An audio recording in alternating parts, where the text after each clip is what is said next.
كل ولادنا بيحبوه ويحبوا كمان يشتروه من بره. طب ما تيجي نعمله لهم في البيت مع بعض بأطعم وألذ عجينة، وكمان مضمون ونظيف وطعمه حلو جدا. يلا نشوف الفيديو، ولو لسه مش متابعاني في فيديوهات حلوة تانية كتير هتعجبك لما تتفرجي عليها ان شاء الله. تعالوا بينا بقى نشوف كده السندوتش بتاعنا من جوه عامل ازاي. بجد خطير، حلو جدا، احلى وألذ وأطعم كريب ممكن تعمليه في البيت. شايفين الجمال؟ يلا بينا بقى نسمي الله ونصلي على الرسول عليه افضل الصلاه والسلام، ونشوف عملنا الكريب الحلو ده ازاي. عندي كده في الاول 4 كوبايات من الدقيق، هنزل عليهم ب4 كوبايات ونص من الميه، هضيف عليهم بيضه وهضيف نقطتين بس من الفانيليا، هنزل عليهم بمعلقه كبيره من السكر، معلقتين كبار من النشا، معلقه صغيره من الملح. عندي كمان 3 معالق كبار من الزيت، وهنزل بقى كل المكونات كده مع بعضها واقلبها كويس جدا كده بالشكل اللي احنا شايفينه. شايفين ده القوام بتاع العجينه، حلوه جدا. هجيب بقى مصفى ولازم اصفي بقى العجينه بتاعتي دي عشان ما يبقاش فيها اي تكتلات ولا اي حاجه. هسيبها بس ترتاح كده 10 دقايق، وبعد كده هنجيب صينيه او هنجيب طاسه تكون ما بتلزقش. هننزل كده بكميه من العجينه في الطاسه او في الصينيه، وهنفردها كده كويس جدا. هنا عندنا النار هتكون اقل من المتوسطه. هوزع كده العجينه في الصينيه كويس جدا واسيبها بقى لحد ما تبدا تنشف كده من تحت وتنشف كمان من على الحروف. هبدأ هنا كده اقلبها بقى على الناحية التانية. شايفين خدت لون حلو جدا. برضو هنسيبها على النار لحد ما تبدأ كده تنشف من على الحروف زي ما عملنا كده في الاول، وبرضو هنشيلها بقى من على النار ونعمل كده كل الكمية بنفس الطريقة. الموضوع سهل وبسيط والكريب معايا طلع حلو جدا.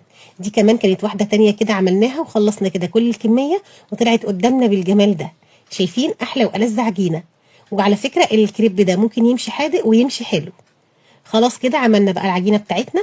هنغطيها كده دلوقتي بفوطه ونسيبها على جنب على بال ما نعمل بقى الحشوه بتاعتنا الجميله. انا هعمل النهارده الحشوه بالفاهيتا، ممكن تعملوا انتوا اي حشوه انتوا حابينها. عندي بقى طاسه حطيت فيها كده معلقتين من الزيت ورفعتها على النار. نزلت عليها بنص كيلو من البانيه متقطع كده قطع صغيره. نزلت كمان ببصله برده متقطعه قطع صغيره وفلفل اخضر وفلفل احمر. هقلبهم بقى مع بعض واشوحهم كده كويس جدا. وهنتبل بقى بملح وفلفل اسود وكمان بهارات فراخ وبابريكا وتوم باودر وبصل باودر. هقلبهم مع بعض واسيبهم كده على النار لحد ما يستووا ويبقوا باللون الجميل ده. جبت بقى بوله حطيت فيها حوالي 3 معالق من الكاتشب و3 معالق من المايونيز و3 معالق كمان من المستردة، وقلبتهم كده مع بعض كويس جدا. وده بقى الصوص اللي هنحطه كده جوه السندوتشات. جبت طبق وجبت بقى العيش بتاعي كده فردته في الطبق وتنيت كده حوالي تلت الرغيف. هبدأ كده اجيب الصوص وادهن كده العيش بتاعي بالشكل اللي احنا شايفينه مع بعض.